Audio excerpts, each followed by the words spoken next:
सरकारने 91 असंघटित कामगार क्षेत्रांना मान्यता दिली आहे. बेळगावमध्ये आज स्मार्ट कार्डचे वाटप करण्यात येईल असे कामगार विभागाचे मंत्री संतोष लाड यांनी सांगितले. सोमवारी बेळगावमध्ये पत्रकारांशी बोलताना त्यांनी सांगितले की बाह्य कंत्राटी पद्धत पूर्वीपासून अस्तित्वात आहे. अशा कामगारांना सर्व प्रकारची सुविधा देण्यात येणार आहे. राज्यात सुमारे 20 लाख बनावट कार्ड्स कमी करण्यात आलेत. डॉक्टर आंबेडकर सेवा केंद्र लवकरच सुरू करण्यात येणार आहे असंही त्यांनी नमूद केलं. ಅನ್ಆರ್ಗನೈಸ್ ಸೆಕ್ಟರ್ನಲ್ಲಿ ಸುಮಾರು 91 ಸಣ್ಣ ಕಮ್ಯುನಿಟಿಗಳು, ಯಾವ ಸಣ್ಣ ಕಮ್ಯುನಿಟಿಗಳು ಉದಾಹರಣೆವಾಗಿ ನೇಕಾರ ಇರ್ಬೋದು, ಅಥವಾ ಅಮಾಲ್ರ್ ಇರ್ಬೋದು, ಅಥವಾ ನಮ್ಮ ಕೆಳೆಕ್ಯಾತ್ರ ಸಮಾಜ ಇರ್ಬೋದು, ಗೋಂದ್ಲೆ ಸಮಾಜ ಇರ್ಬೋದು, ಇಂಥ ಮಡಿವಾಳ ಸಮಾಜ ಇರ್ಬೋದು, ಸುಣಗಾರ ಸಮಾಜ ಇರ್ಬೋದು, ನೆವಾರ್ ಸಮಾಜ ಇರ್ಬೋದು, ಇಂಥ ಎಲ್ಲ ಹಲವಾರು ಸಮಾಜಗಳಿಗೆ ನಾವು ಇವತ್ತು ಸುಮಾರು 91 ಸೆಕ್ಟರ್ಗಳನ್ನ ಅಂತ ಹುಡುಕ್ಬಿಟ್ಟು ನಾವು ಇವತ್ತು ಅವರಿಗೆ ಸ್ಮಾರ್ಟ್ ಕಾರ್ಡ್ ಕೊಡ್ತಾ ಇದ್ದೀವಿ. ಅದಕ್ಕಾಗಿ ಮಾಡ್ತಕ್ಕಂಥ ಕಾರ್ಯಕ್ರಮ. ಅದರ ಜೊತೆಗೆ ಟ್ರಾನ್ಸ್ಪೋರ್ಟ್ ಬೋರ್ಡ್ ಏನು ಪ್ರಾರಂಭ ಮಾಡಿದ್ವಿ. ಟ್ರಾನ್ಸ್ಪೋರ್ಟ್ ಬೋರ್ಡು ಜೊತೆಗೆ ಈ ಅನ್ಆರ್ಗನೈಸ್ ಸೆಕ್ಟರ್ ಇರ್ತಕ್ಕಂಥ 91 ಸೆಕ್ಟರ್ ಜನಕ್ಕೆ ನಾವಿವತ್ತು ಸ್ಮಾರ್ಟ್ ಕಾರ್ಡ್ ಕೊಡ್ತಕ್ಕಂಥ ಈ ಕಾರ್ಯಕ್ರಮದಲ್ಲಿ ಜಿಲ್ಲೆ ಎಲ್ಲ ಮುಖಂಡರುಗಳು, ವಿಶೇಷವಾಗಿ ನಮ್ಮ ಸತೀಶ್ ಜಾರಕಿಹೊಳಿ ಅಣ್ಣನವರ ನೇತೃತ್ವದಲ್ಲಿ ಲಕ್ಷ್ಮೀ ಹೆಬ್ಬಾಳ್ ಅವರು ಕೂಡ ಭಾಗಿಯಾಗ್ತಾ ಇದ್ದಾರೆ. ಅದರ ಜೊತೆಗೆ ಎಲ್ಲ ಶಾಸಕರು, ಎಲ್ಲ ಸಂಸದರು, ಎಲ್ಲ ವಿಧಾನ ಪರಿಷತ್ ಸದಸ್ಯರಿಗೆ ಎಲ್ಲರಿಗೂ ಆಹ್ವಾನ ಮಾಡಿದ್ದೀವಿ. ಇದು ಸರ್ಕಾರದ ಕಾರ್ಯಕ್ರಮ, ಅವ್ರ ನೇತೃತ್ವದಲ್ಲಿ ಈ ಕಾರ್ಯಕ್ರಮ ನಡೀತದೆ. ಥರ್ಡ್ ಪಾರ್ಟಿಯಿಂದ ತಗೊಂತಾ ಇದ್ದಾರೆ ಅಂದರೆ ಜಾಬ್ಗಳಲ್ಲಿ ಅವರಿಗೆ ಈ ಲೇಬರ್ ರೂಲ್ಸ್ ಅಪ್ಲೈ ಆಗುತ್ತಾ ಅಥವಾ ಅದು ಯಾವ ಇಲ್ಲ, ಔಟ್ಸೋರ್ಸ್ ಮೊದಲನೇ ಇದೆ. There is a provision under the act ಇಟ್ ಸೆಲ್ಫ್. ಏನು ಕಾಂಟ್ರಾಕ್ಟ್ ಬೇಸಿಸ್ ಮೇಲೆ ತೊಗೋಬೇಕಂತಕ್ಕಂಥದ್ದು ಔಟ್ಸೋರ್ಸ್ ಮಾಡಿ ಭಾಳಷ್ಟು ಕಂಪ್ನಿಗಳು ತೊಗೊಳ್ತವೆ. ಒಂದು ಮಿನಿಮಮ್ ವೇಜಸ್ ಆಯ್ತಲ್ಲ, ಗ್ರ್ಯಾಚ್ಯುಟಿ ಅವೆಲ್ಲ ಕೊಡ್ತಾರೆ ಅಂತಕ್ಕಂಥ ಒಂದು. ಎಸ್ಪೆಷಲಿ ಇಂಡಸ್ಟ್ರಿ ರಿಲೇಟೆಡು ಆ ರೀತಿಯಾಗಿ ಒಬ್ಬರನ್ನೇ ಪರ್ಮನೆಂಟ್ ಜಾಬಿಗೆ ಟೆಂಪ್ರರಿ ಜಾಬಿಗೆ ಸ್ವಲ್ಪ ವ್ಯತ್ಯಾಸ ಇದೆ. ಅಂದರೆ ಪರ್ಮನೆಂಟ್ ಜಾಬಿಗೆ ಕೊಡ್ತಕ್ಕಂಥ ಟೆಂಪ್ರರಿ ಭಾಳ ವರ್ಷದಿಂದ ಮಾಡ್ತಾಯಿದ್ದಾರೆ. ಅದನ್ನು ನಾವು ಮಾಡಿಬಿಟ್ಟು ಅವ್ರನ್ನ ಪರ್ಮನೆಂಟ್ ಮಾಡಿಸ್ತಕ್ಕಂಥದ್ದು ಅಥವಾ ಅವ್ರ ರೋಲಲ್ಲಿ ಕಳಿಸ್ತಕ್ಕಂಥದ್ದಕ್ಕೆ ನಮಗೆ ಪ್ರಾವಿಷನ್ ಇದೆ. ಹೇಳಾಯ್ತಲ್ಲಪ್ಪ, 56 ಲಕ್ಷ ಕಾರ್ಡ್ ಇರ್ತಕ್ಕಂಥದ್ದು ಈಗ 35 ಲಕ್ಷಕ್ಕೆ ತಂದಿದ್ದೀವಿ. ಸುಮಾರು 20 ಲಕ್ಷ ಕಾರ್ಡ್ ಕಮ್ಮಿ ಮಾಡಿದ್ದೀವಿ. ಈಗ ಅಂಬೇಡ್ಕರ್ ಸೇವಾ ಕೇಂದ್ರ ಅಂತ ಕಾರ್ಯಕ್ರಮ ಚಾಲೂ ಆಗುತ್ತೆ. ಈಗ ಆಲ್ರೆಡಿ 43 ಸೆಕ್ಟರ್ಗಳು ನಮಗೇನಿದಾವೆ. 43 ಸೆಕ್ಟರ್ಗಳಲ್ಲಿ ಅಂಬೇಡ್ಕರ್ ಸೇವಾ ಕೇಂದ್ರ ಅಂತ ಒಂದು ಆಂಬ್ಯುಲೆನ್ಸ್ ಗಾಡಿ ರೆಡಿ ಮಾಡ್ತಿದ್ವಿ. ಆಂಬ್ಯುಲೆನ್ಸ್ ಅಲ್ಲ, ಗಾಡಿ ರೆಡಿ ಮಾಡ್ತಾಯಿದ್ವಿ. ನಮ್ಮ ಯಾರು ಬೆನಿಫಿಷರಿ ಇದ್ದಾರೆ, ಯಾರು ನಮಗೆ ಅರ್ಜಿ ಹಾಕ್ತಾರೆ, ಆ ಬೆನಿಫಿಷರಿ ನೇರವಾಗಿ ಹೋಗಿ ಅವ್ರ ಮನೆಗೆ ಹೋಗಿ ಚೆಕ್ ಮಾಡಿ ಅಲ್ಲೇ ಆನ್ಲೈನ್ ನಮಗೆ ಡಾಟಾ ಕಳಿಸ್ತಕ್ಕಂಥದ್ದು. ಅವರು ಏನು ಕೆಲಸ ಮಾಡ್ತಾರೆ, ಏನು ವೃತ್ತಿ, ಕನ್ಸ್ಟ್ರಕ್ಷನ್ ವರ್ಕರ್ ಆಗಿದ್ದರೆ ಯಾವ ರೀತಿ ಕೆಲಸ ಮಾಡ್ತಾರೆ ಅಂತಕ್ಕಂಥದ್ದು ಸಂಪೂರ್ಣ ಮಾಹಿತಿ ಸಿಗುತ್ತೆ. ಇದರಿಂದ ಏನಾಗುತ್ತೆ ಅಂದರೆ ಒಂದು 80-90% ಯಾರು ಕನ್ಸ್ಟ್ರಕ್ಷನ್ ಬೋರ್ಡ್ನಲ್ಲಿ ರಾಂಗಾಗಿ ರಿಜಿಸ್ಟರ್ ಮಾಡಿರ್ತಾರೆ ಅಂಥವ್ರನ್ನ ಪತ್ತೆ ಹಚ್ಚಲಿಕ್ಕೆ ಭಾಳ ಈಸಿ ಆಗುತ್ತೆ. ಸೊ ಹಂಗಾಗಿ ಇನ್ನೊಂದು ಆಲ್ರೆಡಿ ಪ್ರಕ್ರಿಯೆ ಚಾಲೂ ಆಗಿದೆ. ಇನ್ನೊಂದು ತಿಂಗಳಲ್ಲಿ ಅದು ಇಂಪ್ಲಿಮೆಂಟ್ ಆಗ್ಬಿಡುತ್ತೆ ಕಂಪ್ಲೀಟ್ ಎಲ್ಲ. 40 ESI ಹಾಸ್ಪಿಟಲ್ ಲಾಸ್ಟ್ ಟೈಮ್ ಬಂದಾಗ ನಾವು ಕೇಂದ್ರ ಸರ್ಕಾರಕ್ಕೆ ಬರೆದಿದ್ವಿ ಕೂಡ. ಯಾಕಂದರೆ ಪಾರ್ಟ್ ಟೈಮ್ ನಾವು ಆಸ್ಪತ್ರೆ ಕ್ಲೋಸ್ ಮಾಡಿರೋದ್ರಿಂದ ಹೊಸ ಆಸ್ಪತ್ರೆ ಕಟ್ಟಲಿಕ್ಕೆ ಹ್ಯಾಂಡ್ ಓವರ್ ಕೇಂದ್ರ ಸರ್ಕಾರಕ್ಕೆ ಆಲ್ರೆಡಿ ಮಾಡಿದ್ದೇವೆ. ಅದ್ರ ಪರ್ಯಾಯವಾಗಿ ನಮಗೆ ಒಂದು ಟೆಂಪರವರಿ ನಾವು ನಡೆಸ್ತೀವಿ ಆಸ್ಪತ್ರೆಯನ್ನು, ನಮಗೆ ಬಾಡಿಗೆ ಕೊಡಿ ಅಂತ ನಾವು ಬರೆದಿದ್ವಿ. ಅವರು ಮೊದಲು ಕೊಡ್ತೀವಿ ಅಂತ ಹೇಳಿದರು. ಅದಾದಮೇಲೆ 2-3 ಸಲ ಟೆಂಡರ್ ಕರೆದ್ವಿ. ಅದಾದ ನಂತರ ಕೇಂದ್ರ ಸರ್ಕಾರ ನಾವು ಬಾಡಿಗೆ ಕೊಡೋಕ್ಕಾಗಲ್ಲ ಅಂತ ಹೇಳಿ ಅವ್ರು ಬರೆದ್ಬಿಟ್ಟಿದ್ದಾರೆ. ಸೊ ಹಂಗಾಗಿ ನಾವು ಇದನ್ನು ಸದ್ಯಕ್ಕೆ ನಿಂದಿರಿಸಿದ್ದೀವಿ. ಹೊಸ ಆಸ್ಪತ್ರೆ ಆಗೋವ್ರಿಗೆ ಕಾಯಬೇಕು. ಆದರೆ ಯಾರ್ಯಾರು ನಮ್ಮಲ್ಲಿ IP ಹೋಲ್ಡರ್ಸ್ ಇದ್ದಾರೆ ಅವರು ಬೇರೆ ನಮ್ಮ ಅಕ್ರೆಡಿಷನ್ ಆಗಿರ್ತಕ್ಕಂಥದ್ದು ಏನು ಬೇರೆ ರೆಫರಲ್ ಆಸ್ಪತ್ರೆಗಳು ಅಲ್ಲಿ ಹೋಗ್ತಾ ಇದ್ದಾರೆ.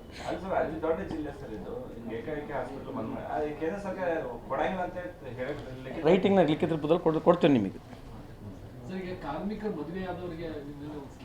ಸಾಯ್ದಾನೆ ಇದೆ ಇಲ್ಲ, ಆ ಥರ ಏನು ಹೇಳ್ತದೆ ಅದಕ್ಕೆ ಹೇಳೋದು. ಜನರಲ್ಲಾಗಿ ಎಲ್ಲರೂ ನಮ್ಮನ್ನು ಇದೇ ರೀತಿ ಹೇಳ್ತಾರೆ. ನಮಗೆ ಕೊಟ್ಬಿಟ್ರೆ ಈಗ ವೆರಿಫೈ ಮಾಡಿ ಹೇಳ್ಬಿಡ್ತೀವಿ. ಏನಾಗುತ್ತೆ ಅಂತಂದ್ರೆ ಅದ್ರಾಗೆ ಸುಮಾರು ನಮ್ಮಲ್ಲಿ ಈ ಮದುವೆಗೆ ಏನು ಅಪ್ಲಿಕೇಶನ್ಸ್ ಬರ್ತಾ ಇದ್ದಾವೆ, ಬಹುಶಃ ಅರೌಂಡ್ 65% ನಾವು ಪತ್ತೆ ಹಚ್ಚಿದಾಗ ತಪ್ಪಾಗಿ ಬರ್ತಾಯಿದೆ.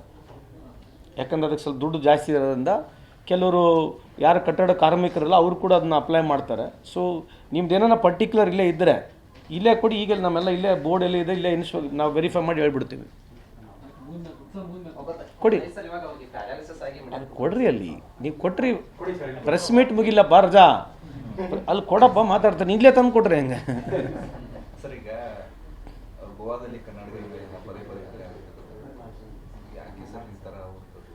ಅಲ್ಲ, ಈ ಥರ ಮಿಸ್ಹ್ಯಾಪ್ಸ್ ಎಲ್ಲ ಸ್ಟೇಟ್ಗಳಲ್ಲಿ ಆಗ್ತಾ ಇದ್ದಾವೆ. ಕನ್ನಡ ಅಂತಲ್ಲ, ಮಹಾರಾಷ್ಟ್ರ, UP, ಬಿಹಾರ್ ಈ ಥರ ಎಲ್ಲ ಕಡೆ ಮಿಸ್ಬಿಹೇವ್ ಆಗ್ತದೆ. ಅದಕ್ಕೆ ಲಾರ್ಜರ್ ಇಂಟ್ರೆಸ್ಟ್ಲಿಂದೆಲ್ಲ ಟ್ರೂ ಸ್ಪಿರಿಟ್ನಲ್ಲಿ ನೋಡ್ಕೋಬೇಕು. ಬಟ್ ಈ ರೀತಿ ಆಗದಂತೆ ನಾವು ನಮ್ಮ ಕನ್ನಡಿಗರು ಇಡೀ ದೇಶದಲ್ಲಿ ಎಲ್ಲೇ ಈ ರೀತಿಯಾದ ಅವ್ರ ಮೇಲೆ ದೌರ್ಜನ್ಯಗಳಾದರೆ ಸರ್ಕಾರಗಳು, ಇಮ್ಮೆಟ್ರಲ್ ಆಫ್ ಎನಿ ಪೊಲಿಟಿಕಲ್ ಪಾರ್ಟಿ ಯಾವುದೇ ಸರ್ಕಾರ ಇದೆ, ನಾವು ಅವರಿಗೆ ರಕ್ಷಣೆ ಮಾಡ್ತಕ್ಕಂಥದ್ದು, ಅವ್ರಿಗೇನು ಬೇಸಿಕ್ ಏನು ತೊಂದರೆ ಆಗುತ್ತೆ ಅದನ್ನು ನಾವು ಪತ್ತೆ ಹಚ್ಚಿ ನಾವು ಸರ್ಕಾರಗಳು ಕ್ರಮ ತಗೊಳ್ತಕ್ಕಂಥದ್ದು ನಾವು ಮಾಡ್ತೀವಿ. ಬೆಳಗಾವಿಯಲ್ಲಿ MES ಸಂಘಟನೆ ಕನ್ನಡ ಕಡ್ಡಾಯಕ್ಕೆ ವಿರೋಧ ಮಾಡ್ತಾ ಇದ್ದಾರೆ ಪಾಲಿಕೆಯಲ್ಲಿ. ಅಲ್ಲ, ಅವ್ರ ಅಭಿಪ್ರಾಯ ಅದು. ಈಗ ನಮ್ಮ ಸರ್ಕಾರದ ನಿಲುವು ನಾವು ಮಾಡ್ತಾ ಇರ್ತೀವಿ. ಸೊ ಅವ್ರು ನಮಗೆ ಸಂಬಂಧ ಬರೋದಿಲ್ಲಲ್ಲ ಆ ಸಂದರ್ಭದಲ್ಲಿ. ಈಗ ಅವ್ರ ಅಭಿಪ್ರಾಯಗಳು ಅವರು ಏನೇನು ಹೇಳ್ಕೋಬೋದು, ಬಟ್ ನಮ್ಮ ಸರ್ಕಾರದ ಉದ್ದೇಶ, ಸರ್ಕಾರದ ನಿಲುವು ನಮ್ಮೆಲ್ಲರ ಕನ್ನಡಿಗರ ನಿಲುವಾಗಿರ್ತದೆ.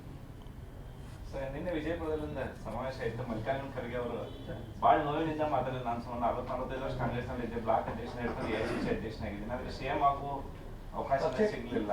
ಅಲ್ಲ, ನೀವು ಯಾವ ರೆಫರೆನ್ಸ್ನಲ್ಲಿ ಹೆಂಗೆ ಹೇಳ್ತಾರೆ, ನೀವು ಹೆಂಗೆ ಬೇಕಿದಂಗೆ ತಿರ್ಸ್ಬೋದು ಅದನ್ನ. ಅವ್ರು ಹೇಳಿರ್ತಕ್ಕಂಥ ರೆಫರೆನ್ಸ್ ನನ್ನ ಪ್ರಕಾರ ಯಾವ ಸಂದರ್ಭದೊಡನೆ ವಿವರಿಸಿ ಅಂತ ಹೇಳ್ತಾರಲ್ಲ, ಆ ಸಂದರ್ಭದಲ್ಲಿ ರೆಫರೆನ್ಸಲ್ಲಿ ಹೇಳಿರ್ತಕ್ಕಂಥದ್ದು ಬೇರೆಯವ್ರಿಗೆ ಎಕ್ಸಾಂಪಲ್ ಕೊಡ್ತಾ ಇದ್ರು. ಕೆಲವು ಸಂದರ್ಭದಲ್ಲಿ ನನಗಿಂತ ಆಪರ್ಚುನಿಟಿ ಮಿಸ್ ಆಗಿದ್ರು ಕೂಡ ನನಗೆ ಇವತ್ತು AICC ಅಧ್ಯಕ್ಷ ಆಗಿದ್ದೀನಿ ಎಂಬ ಉದ್ದೇಶದಿಂದ ಹೇಳಿದಾರೆ ಹೊರತು ನೀವು ಅದನ್ನು ಯಾವ ರೀತಿ ಬೇಕಿದ್ರೆ ಅದನ್ನ ಕೇಳ್ಬೋದು. According to me I am taking it very positive ಅಂತ ಈ ಸಂದರ್ಭ ಕೇಳಲಿಕ್ಕೆ ಬಯಸ್ತೀನಿ.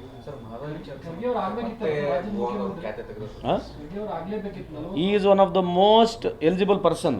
ಅವರು ಖರ್ಗೆ ಸಾಹೇಬ್ ನಡೆದಿರ್ತಕ್ಕಂಥ ದಾರಿ, ಅವ್ರು ಬಂದಿರತಕ್ಕಂಥ ಡೆಡಿಕೇಶನ್ನು, ಬಹುಶಃ ಇಡೀ ಭಾರತ ದೇಶದಲ್ಲಿ ಅವರು ಭಾಳ ಸಿಸ್ಟಮೆಟಿಕ್ ಆಗಿ ಅಸೆಂಬ್ಲಿ ಆಗಿರಲಿ, ಪಾರ್ಲಿಮೆಂಟ್ ಆಗಿರಲಿ.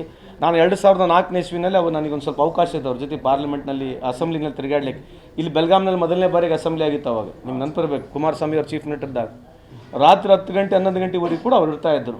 ಅವರು ಸದನದಲ್ಲಿ ಇರ್ತಕ್ಕಂಥ ವ್ಯವಸ್ಥೆಯಲ್ಲಿ ನೀವು ನೋಡಿದ್ರೆ ಯಾವುದು ಸುಮ್ಮನೆ ಕಾಟಾಚಾರಕ್ಕೆ ಮಾತನಾಡ್ತಕ್ಕಂಥದ್ದಾಗಲಿ, ಕಾಟಾಚಾರಕ್ಕೆ ಅಲಿಗೇಷನ್ ಮಾಡ್ತಕ್ಕಂಥದ್ದಾಗಲಿ ಯಾವತ್ತೂ ಮಾಡಿಲ್ಲ. So is one of the most principled politician, dedicated, Buddha, Basava, Ambedkar ಒಂದು ತತ್ವ ಸಿದ್ಧಾಂತದಲ್ಲಿ ಬದುಕಿರ್ತಕ್ಕಂಥ ಹಾದಿಯಲ್ಲಿ ಬಂದಿರತಕ್ಕಂಥ ಖರ್ಗೆ ಸಾಹೇಬರು, ಈ deserves all the post in this country ಅಂತ ಹೇಳಿಕ್ಕೆ ಇಚ್ಛೆ ಬಯಸ್ತೀನಿ. ಸರ್, ಗೋವಾದಲ್ಲಿ ಮತ್ತೆ ಮಾಧವ್ ವಿಚಾರ ಖ್ಯಾತೆ ತೆಗೆದಿದ್ದಾರೆ. CM ಅವರು ಖ್ಯಾತೆ ತೆಗಿತಾ ಇದ್ದಾರೆ ಸರ್. ಕರ್ನಾಟಕ ಸರ್ಕಾರ ಮಾದರಿ ವಿಷಯವನ್ನ ರಾಜಕೀಯ ಬಳಸ್ಕೊಳ್ತಾ ಇದೆ ಸರ್. ಒಂದ್ ಕಡೆ ಗಡಿ ವಿಚಾರಕ್ಕೆ ಸಂಬಂಧಪಟ್ಟಂಗೆ ಮಹಾರಾಷ್ಟ್ರ ಅಲ್ರಿ, ನಿಮಗೆ ಈ ಕೇಂದ್ರದ ನಾಯಕರು ಇರ್ಬೋದು ಅಥವಾ ರಾಜ್ಯ ಸರ್ಕಾರ ಸಂಪೂರ್ಣವಾಗಿ ಈವರೆಗೆ ವಿಫಲ ಆಗಿದೆ, ನಿರ್ಲಕ್ಷ್ಯವನ್ನು ಮಾಡ್ತಾರೆ, ಹಾಗಾಗಿ ಆ ಯೋಜನೆ ಆಗ್ತಿಲ್ಲ ಅನ್ನೋದು. ಅಲ್ಲ, ಈಗ ನಮ್ಕಿನ್ನ ಚೆನ್ನಾಗಿ ನಿಮಗೂ ಮಾಹಿತಿ ಇದೆ ಅಲ್ವಾ?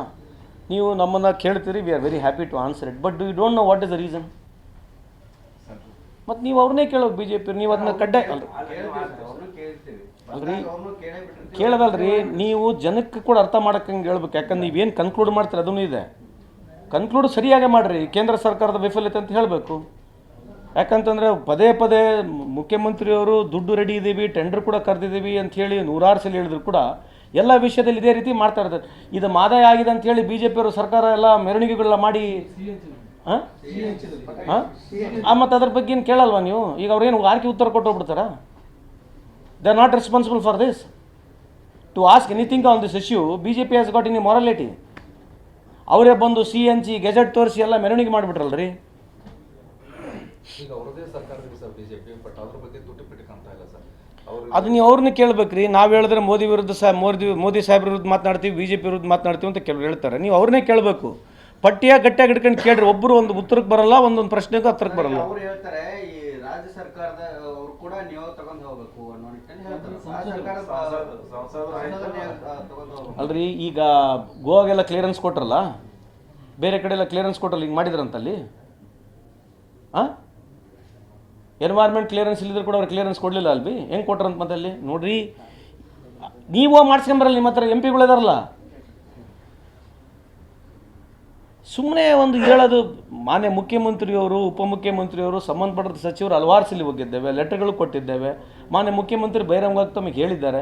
ಇದನ್ನು ಸುಮ್ಮನೆ ರಾಜಕೀಯವಾಗಿ ಅವ್ರು ಹೇಳ್ತಿದ್ದಾರೆ. ಯಾಕಂದರೆ ಕೇಂದ್ರ ಸರ್ಕಾರ ಯಾವಾಗ ಮಾಡೋದು ನಮ್ಮ ಮೇಲೆ ಹೇಳ್ತಕ್ಕಂಥದ್ದು ಅಷ್ಟೇ. ಅವರು ಈ ಕಳೆದ ಸಾಪ ಅವ್ರದ್ದೇ ಇತ್ತಲ್ರಿ. ಕೇಂದ್ರದಲ್ಲಿ ಅವರೇ ಇದ್ದರು, ರಾಜ್ಯದಲ್ಲಿ ಕೂಡ ಅವರೇ ಇದ್ರಲ್ಲ. 2000 ಮೊನ್ನೆ 18ರಿಂದ 22ವರೆಗೆ ಅವರೇ ಇದ್ರಲ್ಲ. ಕೇಂದ್ರದಲ್ಲಿ ಅವರೇ ಇದ್ದರು, ರಾಜ್ಯದಲ್ಲಿ ಅವರೇ ಇದ್ದರು. ಯಾಕೆ ಮಾಡಲಿಲ್ಲ ಮತ್ತೆ? ಈ ಪ್ರಪೋಸಲ್ ಭಾಳ ವರ್ಷದ ಪೆಂಡಿಂಗ್ ಇದೆ ಅಲ್ರಿ. Why did not they do then? ರಾಜಕೀಯ ಬಳಕೆ ಅಷ್ಟೇ ಅಲ್ರಿ, ನಾನು ಕೇಳ್ತೆ ಅದೇ ಅವ್ರನ್ನ ನೀವು ಕೇಳಿ ಅಂತ ಹೇಳ್ತಿರೋದು. ಜನರನ್ನ ಮೂರ್ಖರನ್ನಾಗಿ ಮಾಡ್ಕೊಂತ ಹೋಗ್ತಾ ಇದ್ದಾರೆ. ಇಡೀ ದೇಶ ಹಂಗೆ ಮತ್ತು ಮೂರ್ಖನೇ ಮಾಡ್ತಿರೋದು. 11 ವರ್ಷದಿಂದ ಏನು ಮಾಡ್ಯಾರ ಮತ್ತೆ? ಟಿವಿಯಾಗ ನೋಡೋದು, ರಾತ್ರಿ 8ರಿಂದ 10 ಗಂಟೆ ಏನು ನಡೀತು ಅದೇ ತೋರಿಸೋದು, ಅದೇ ಒಪ್ಪಿಗೆ ಮಾಡೋದು ಅಷ್ಟೇ. ನ್ಯಾಷನಲ್ ಚಾನಲ್ಗಳು ಏನು ತೋರಿಸ್ತಾರೆ ಅದನ್ನೇ ಒಪ್ಪಿಗೆ ಮಾಡೋದು. ಕೆಲವು TV ಆ್ಯಂಕರ್ಗಳು BJP ವಕ್ತಾರಕ್ಕೆ ಜೋರು ಮಾತನಾಡ್ತಾರೆ ನ್ಯಾಷನಲ್ ಚಾನಲಲ್ಲಿ. ನೋಡಿಲ್ವಾ ನೀವು? 4-5 ಜನಕ್ಕೆ ಕರೆಸೋದು, ಇವರೇ ಜೋರು ಪ್ರಶ್ನೆ ಕೇಳೋದು, ಇವ್ರದ್ದು ಯಾವಾಗ ಡೌನ್ ಆಗ್ತಿರ್ತು ಇನ್ನೊಂದು ಪ್ರಶ್ನೆ ಇನ್ನೊಬ್ಬರಿಗೆ ಕೇಳೋದು. ಇದು ನೋಡಿ ಸಾಕಾಗ್ಬಿಟ್ಟೈತೆ ರೀ. ಇದು ಇವ್ರಿಗೆ ಚೆನ್ನಾಗಿ ಅನಿಸ್ಬಿಡುತ್ತೆ ಅಷ್ಟೇ. ಇದು ಈಗ ಪಾರ್ಲಿಮೆಂಟ್ ಸೆಷನ್ನಲ್ಲಿ ಪ್ರಧಾನಮಂತ್ರಿ ಯಾಕೆ ಹೊರಗೆ ಹೋಗ್ಬೇಕು? 180 ಕಂಟ್ರಿಗೆ ಹೋಗಿದ್ದಾರೆ, 180 ಸಲ ಹೊರದೇಶಕ್ಕೆ ಹೋಗಿದ್ದಾರೆ. ಅದಾಗ ಸುಮಾರು 93 ಕಂಟ್ರಿಗೆ ಹೋಗಿ ಬಂದಿದ್ದಾರೆ. ಪಾರ್ಲಿಮೆಂಟ್ ಟೈಮಿಗೆ ಯಾಕೆ ಹೊರಗೆ ಹೋಗಬೇಕು? ಯಾಕೆ ಸದನದಲ್ಲಿ ಉತ್ತರ ಕೊಡಬಾರ್ದಾ?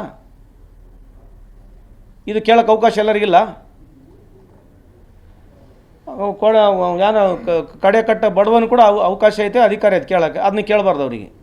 ಒಟ್ಟು ಮೋದಿ ಸಾಹೇಬ್ರಿಗೆ ಏನು ಪ್ರಶ್ನೆ ಮಾಡಬಾರ್ದು, ಯಾವುದು ಏನು ಕೇಳಬಾರ್ದು ಅವರಿಗೆ. ಒಟ್ಟು ಮೋದಿ ಸಾಹೇಬ್ರ ವಿರುದ್ಧ BJP ವಿರುದ್ಧ ಏನು ಮಾತನಾಡಬಾರ್ದು ಅಷ್ಟೇ. ಈ ದೇಶ ಎಲ್ಲಿಗೆ ಬಂದತ್ತಂದ್ರೆ ಯಾರು, ನಿಮಗೂ ಆ ಸ್ವಾತಂತ್ರ್ಯ ಇಲ್ಲ, ನಿಮಗೆ ಗುರ್ತೈತಲ್ಲ, ನಿಮ್ಮದು ಪಿಕ್ಚರ್ ನಮ್ಮಂಗೆ ಐತಿ, ಏನು ಬೇರೆ ಇಲ್ಲ. ಸರ್, ಅದೇ ಸರ್, ಆದಾಯಕ್ಕಾಗಿ ಈಗ ಹೋರಾಟ ಮಾಡ್ತೀವಿ ಅಂತ DKC ಅವರು ಹೇಳ್ತಾರೆ ಸರ್. ಆ ನಿಟ್ಟಲ್ಲಿ ಏನಾದ್ರು ತಯಾರು ಮಾಡಿ ಈಗ ಹೋರಾಟ ಮಾಡೇ ಮಾಡ್ತೀವಲ್ರಿ. ಕೇಂದ್ರಕ್ಕೆ ಮನವಿ ಮಾಡ್ತಕ್ಕಂಥದ್ದು, ಕೇಂದ್ರಕ್ಕೆ ಒತ್ತಡ ತರ್ತಕ್ಕಂಥದ್ದು ಮಾಡೇ ಮಾಡ್ತೀವಿ. ಈಗ ಧಾರವಾಡ ಉಸ್ತುವಾರಿ ಆದ್ರೂ ಕೂಡ ಬಳ್ಳಾರಿಯಲ್ಲಿ ನಿಮ್ಮೊಂದು ಹಿಡಿತಾ ಇದೆ ಸರ್. ಜನಾರ್ದನ್ ರೆಡ್ಡಿ ಅವರು ಶ್ರೀರಾಮುಲು ಅವರು ಒಂದಾಗ್ತಿದ್ದಾರೆ, ಏನೇ ಇಂಪ್ಯಾಕ್ಟ್ ಆಗಿದೆ? ಅವ್ರು ಒಂದಾದ್ರೆ ಒಳ್ಳೇದಲ್ರಿ. ಇಂಪ್ಯಾಕ್ಟ್ ಏನಿದೆ ರೀ ಅಲ್ಲಿ ರಾಜಕಾರಣ ಆ ಥರ ಏನಿಲ್ಲ. ಅವರಿಬ್ಬರು ಭಾಳ ವರ್ಷದ ಸ್ನೇಹಿತರು, ನನಗೆ ಒಳ್ಳೆ ಸ್ನೇಹಿತರು ಅವರು, ಅದ್ರಾಗೇನು ಒಳ್ಳೆ ಪ್ರಶ್ನೆ ಇಲ್ಲ. But if they both if alliance of 2 friends are happening, I will be more than happy for them. ಒಳ್ಳೇದಾಗಲಿ ಅವರಿಗೆ. Thank you. ನಮಸ್ಕಾರ. ನೀವು ಅವ್ರು ಬರ್ಬೇಕಿಲ್ಲ, ಹಿಂಗೆ ಹೇಳಿ ತಪ್ಪಿಸ್ಕೋಬೇಡ್ರಿ ದಯಮಾಡಿ.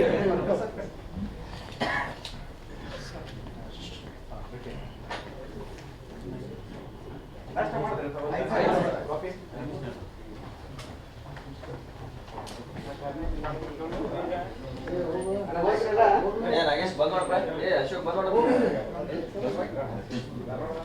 जनार्दन रेड्डी आणि श्रीरामुलू यांच्या एकत्र येण्याबाबत त्यांनी सांगितलं की ते दोघेही अनेक वर्षांपासूनचे मित्र आहेत. माझेही दोघांशी चांगले संबंध आहेत. ते एकत्र आले हे चांगले झाले, दोघांचेही चांगले हो असेही त्यांनी नमूद केलं. विनोद कोलकार, KMM मराठी, बेळगाव.